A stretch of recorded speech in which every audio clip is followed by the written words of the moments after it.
আপনারা ইতিমধ্যে অবগত আছেন মোহাম্মদ সাজ্জাদুর রহমান ওরফে রাকাল রাহা বিগত 17/2/2025 তারিখে তার ব্যক্তিগত ফেসবুক অ্যাকাউন্টে আল্লাহ নবী এবং তাহাজ্জুদকে কটাক্ষ করে তার স্টেটমেন্ট দিয়েছেন, যেটা আমরা মামলায় উল্লেখ করেছি। যার কারণে আমরা ধর্মপ্রাণ মুসলিম যে সংখ্যাগরিষ্ঠের বাংলাদেশ, যেখানে মানুষজনের মনে ক্ষোভের সৃষ্টি হয়েছে, বৈষম্য বিরোধী ছাত্র আন্দোলন, জামাত ইসলামী বাংলাদেশ এবং প্রায় 150 জন ইমামের স্টেটমেন্ট বিভিন্ন পত্রপত্রিকা এবং নিউজ পেপারে, ইলেকট্রনিক মিডিয়ার মাধ্যমে প্রকাশিত হয়েছে।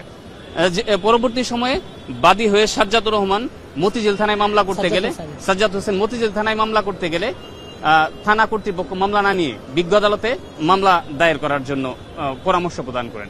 আমরা ইতিমধ্যে 2-3 দিন বিজ্ঞ আদালতে এসেছি, কিন্তু বিজ্ঞ আদালত ছুটিতে থাকার কারণে আমরা মামলা দায়ের করতে পারি নাই। বিজ্ঞ আদালত আজকে আমরা মামলা দায়ের করার পরে বিজ্ঞ আদালত আমাদের বক্তব্য শুনেন এবং সন্তুষ্ট হয়ে সিআইডি কে তদন্ত প্রতিবেদন জমা দেওয়ার জন্য নির্দেশ প্রদান করেন। মামলার পরবর্তী ডেট হচ্ছে 22/5/2025 তারিখ। অভিযোগগুলো হচ্ছে সাইবার নিরাপত্তা আইন 2023-এর 28 এবং 31 ধারায়। হ্যাঁ, অভিযোগে বলা হয়েছে যে ধর্মপ্রাণ মুসলিম ওদের মনে তাদের অনুভূতিতে আঘাত করার যে অপরাধ, যেটার জন্য শান্তি শৃঙ্খলা অবরুদ্ধ হওয়ার আশঙ্কা রয়েছে। এটা সাইবার নিরাপত্তা আইন 2023-এর 28 এবং 31 ধারায় সেটা হচ্ছে শাস্তিযোগ্য অপরাধ ব্যাপার। যদি আপনাদের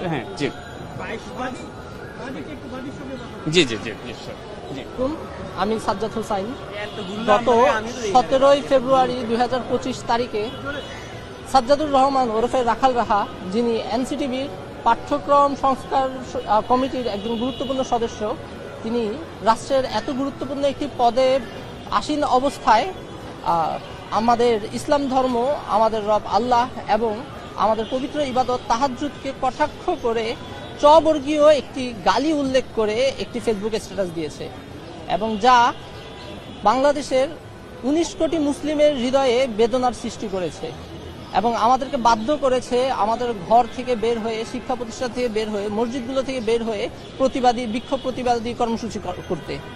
আমরা এতদিন ধরে ধৈর্য ধরেছি এবং রাষ্ট্রের দৃষ্টি আকর্ষণ করেছি বিভিন্ন ধরনের প্রতিবাদী মিছিলের মাধ্যমে, সমাবেশের মাধ্যমে, প্রধান উপদেষ্টা বরাবর স্মারকলিপি প্রদানের মাধ্যমে, আইন উপদেষ্টা বরাবর খোলা চিঠি প্রদানের মাধ্যমে, কিন্তু এখনো পর্যন্ত আমরা রাষ্ট্রযন্ত্র বা প্রশাসন কেউকেই কোনো ধরনের পদক্ষেপ নিতে দেখিনি।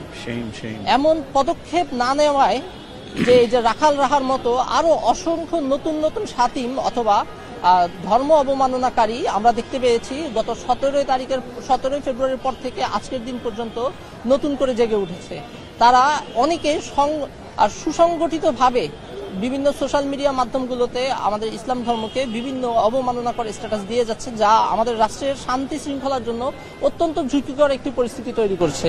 এভাবেই যদি চলতে থাকে এবং রাখাল রাহা থেকে অনুপ্রাণিত হয়ে যারা নতুন করে এইসব কটাক্ষ করছে তাদেরকে যদি আইনের আওতায় আনা না হয়, তাহলে হয়তো আমরা আবার একটি শাপলা চত্বরের মতো ইনসিডেন্ট দেখতে পাবো, যেখানে লাখো তাওহিদি জনতা নিজেদের রক্ত বিলিয়ে দিবে। তো তারপরেও ইসলামের রব আল্লাহ এবং আমাদের প্রিয় নবী রাসূল সাল্লাল্লাহু আলাইহি ওয়াসাল্লামের অবমাননা কখনোই সহ্য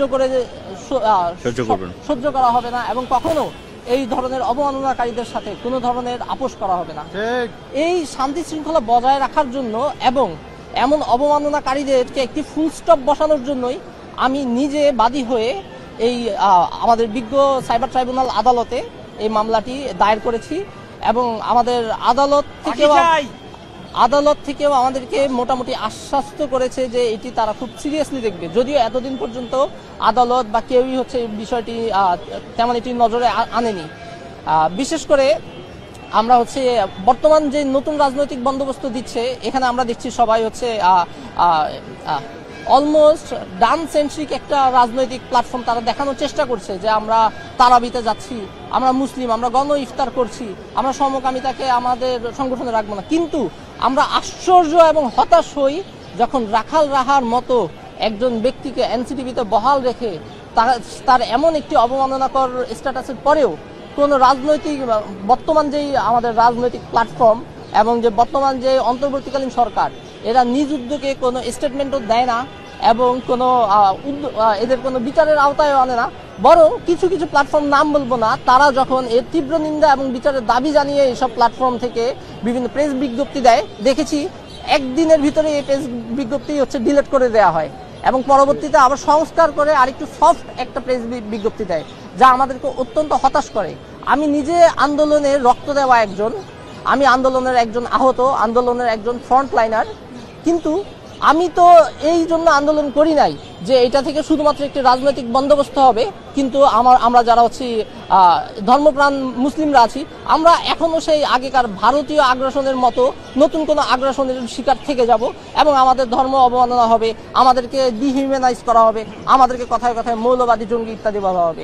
এই জন্য আমি এবং আমার মতো আরো অসংখ্য মাদ্রাসার ছাত্র, স্কুল ছাত্র অনেকেই রক্ত দিয়েছে, চোখ দিয়েছে, হাত দিয়েছে, পা দিয়েছে, অনেকে জীবন দিয়েছে। আমি বিশ্বাস করি আবু সাইদ, মুগ্ধ বা ওয়াসিম আকরাম এরা কেউ এমন কোন একটি রাষ্ট্র গঠনের জন্য নিজের প্রাণ দেয়নি। এই কথা বলে আমি আমার বক্তব্য স্পষ্ট করছি। আমরা রাখাল রাহা সহ যারাই এই ধরনের ধর্ম অবমাননামূলক কাজ করবে তাদের সবার বিচার চাই এবং বাংলাদেশে সাম্প্রদায়িক সম্প্রীতি বজায় থাকুক, এটাই চাই। আসসালামু আলাইকুম। এই মামলা আমি ব্যক্তিগতভাবে বাদী হয়ে নিজ উদ্যোগে নিজের সাংবিধানিক এবং আইনি অধিকার থেকে করেছি। কোনো ধরনের বৈষম্য বিরোধী বা হেফাজত বা অন্য কোনো প্ল্যাটফর্মের আন্ডারে এটা করা হয়নি। ফাঁসি চাই, আমরা ফাঁসি চাই।